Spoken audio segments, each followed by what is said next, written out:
Lecture du livre des Nombres, chapitre 35.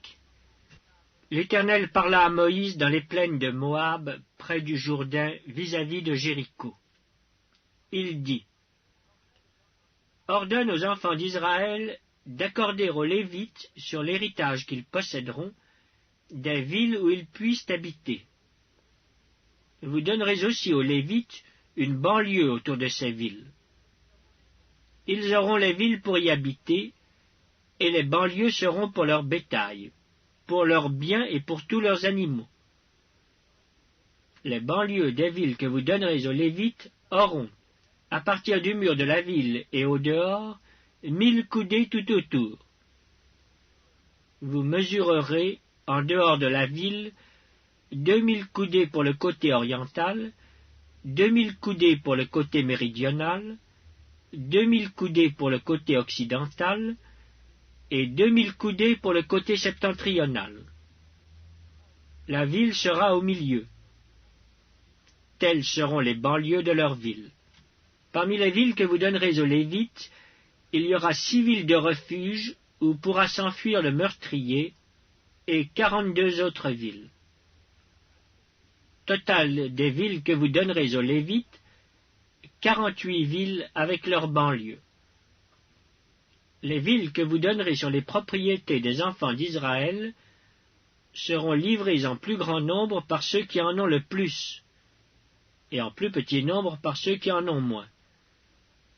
Chacun donnera de ces villes aux Lévites à proportion de l'héritage qu'il possédera. L'Éternel parla à Moïse et dit: Parle aux enfants d'Israël, et dis-leur: Lorsque vous aurez passé le Jourdain et que vous serez entrés dans le pays de Canaan, vous vous établirez des villes qui soient pour vous des villes de refuge, où pourra s'enfuir le meurtrier qui aura tué quelqu'un involontairement.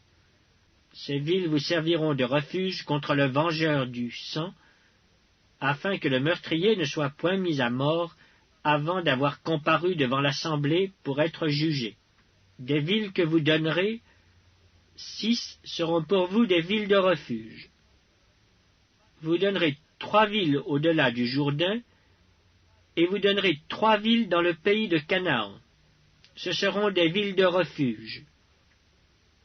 Ces 6 villes serviront de refuge aux enfants d'Israël, à l'étranger et à celui qui demeure au milieu de vous.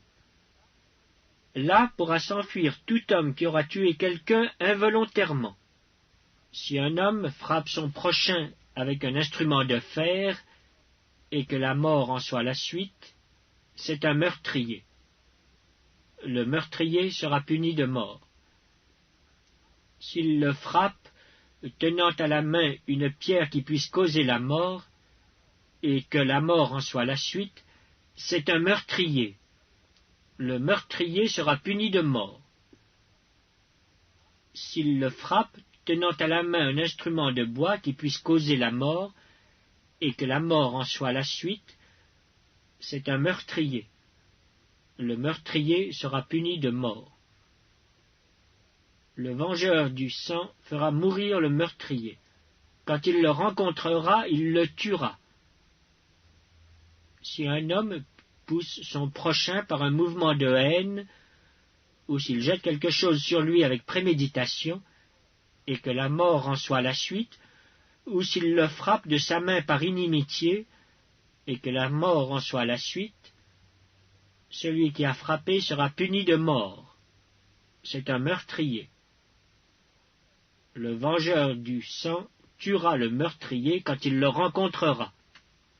Mais si un homme pousse son prochain subitement et non par inimitié, ou s'il jette quelque chose sur lui sans préméditation, ou s'il fait tomber sur lui par mégarde une pierre qui puisse causer la mort, et que la mort en soit la suite, sans qu'il ait de la haine contre lui et qu'il lui cherche du mal, voici les lois d'après lesquelles l'assemblée jugera entre celui qui a frappé et le vengeur du sang.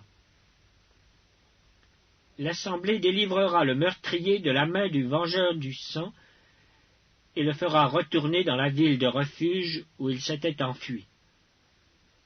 il y demeurera jusqu'à la mort du souverain sacrificateur qu'on a oint de l'huile sainte. Si le meurtrier sort du territoire de la ville de refuge où il s'est enfui, et si le vengeur du sang le rencontre hors du territoire de la ville de refuge, et qu'il tue le meurtrier, il ne sera point coupable de meurtre. Car le meurtrier doit demeurer dans sa ville de refuge jusqu'à la mort du souverain sacrificateur. Et après la mort du souverain sacrificateur, il pourra retourner dans sa propriété.